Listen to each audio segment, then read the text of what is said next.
a bordo do Caveirão com o superintendente da PRF do estado da Paraíba, Pedro Ivo. Me diga uma coisa, com essa invenção do CICC, o que é que mudou, o que é que ajuda em termos de segurança, onde nós temos lá comandando lá tudo o nosso Coronel Júlio César, ajuda muito? O Coronel Júlio César é um cara realmente assim, diferenciado, eu quero mandar um abraço para ele. Foi uma das primeiras pessoas que me recepcionou aqui quando eu assumi a superintendência. Ele se mostrou um cara muito antenado, sabe, com uma integração entre as instituições. Então, a instalação, né, que existe aqui na Paraíba, seja em João Pessoa, seja em Campinas, seja em Patos, Guaradeira, né? Isso fomenta, Emerson, uma possibilidade de a gente estar ao mesmo tempo, né, utilizando equipamentos de extrema tecnologia avançada, mas também de estar ali discutindo sobre nossas doutrinas, né? O que é que a PRF entende sobre isso, o que é que a PRF e a PM, né, pensam parecido ou pensam diferentes, né? Como a gente combater aquele crime ou aquela ocorrência de forma conjunta. Eu parabenizo a iniciativa. Infelizmente a gente não consegue ainda estar todos os dias no CICC, mas sempre que tem uma ocorrência, né, sempre que vem operações nacionais ou regionais, como São João, como 7 de setembro que está para chegar, a gente tenta utilizar da melhor forma possível. O que eu tenho percebido é que isso fomentou uma integração maior dos órgãos aqui, seja em órgãos estaduais, como também em órgãos federais. E essa tendência de integração não tem como voltar atrás. Esse é o caminho para a gente ter mais ferramentas para combater esse crime que está se organizando cada vez mais.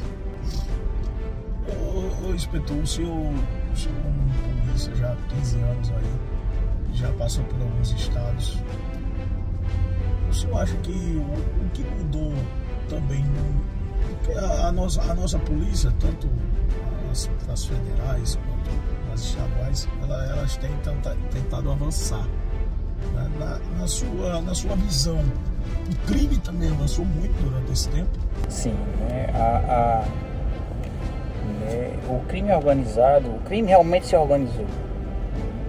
Então, o que a gente tem percebido a nível nacional é uma interligação entre agentes e entre organizações que ultrapassam muitas vezes o Estado, né? Por isso que é importante, né, a União, o Estado e o município também estar inserido nesse processo.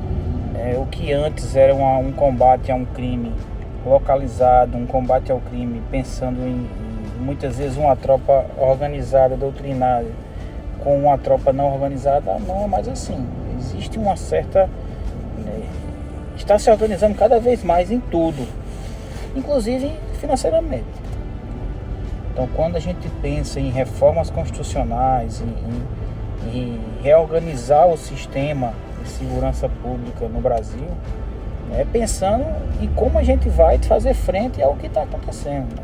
As novas fronteiras do crime, o crime que deixou de ser num bairro apenas, né, já tomou conta de uma cidade, o crime que pensa em locais de acesso, em locais de saída. Então, se não houver essa integração, e aí o CICC novamente proporciona essa proximidade, fica difícil, né?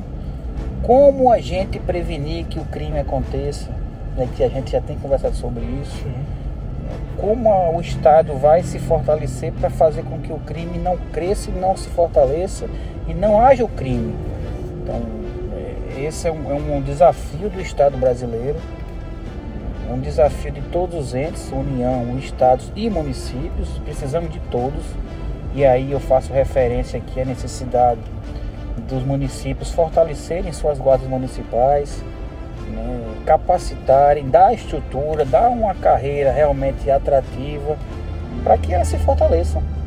São policiais já municipais, inclusive algumas têm centros, né, tecnológicos de monitoramento da cidade, como é o caso aqui de João Pessoa. não tem mais como a gente ficar abrindo mão por uma questão de espaço. Não, todo mundo tem que atuar em conjunto. Talvez esse processo que a gente está agora de integração, de mudança de uma estrutura, de fortalecimento de outras polícias, seja um caminho que isso reduza essa violência que a gente tem visto aí, não só em grandes cidades, né? Isso é uma violência que tomou conta do Brasil. Dos 27 estados da federação, o senhor ainda considera que a nossa Paraíba ainda é um dos mais seguros? Sim. E aqui o trabalho que foi feito de anos para cá, o trabalho repressivo, o trabalho de investimento em tecnologia, os equipamentos que principalmente a PM tem aqui, a Polícia Civil investiu muito, né, também nessa capacitação do seu efetivo, melhorar a remuneração do seu pessoal. Isso é um processo que ele vai avançando para fazer com que o nosso estado ainda seja considerado um dos primeiros aí do Nordeste e do Brasil. E o que a gente não pode deixar, Emerson, é que esse processo freia. A gente tem que pensar sempre em novas tecnologias, pensar sempre em novas formas de integração, pensar sempre em como a gente vai avançar em diversas searas, onde é que não está sendo eficiente, e a gente tem que atacar esse caminho. A Paraíba, sim, ela é um estado ainda que tem um ponto positivo no Brasil. Obviamente que cada estado tem a sua peculiaridade, cada estado tem a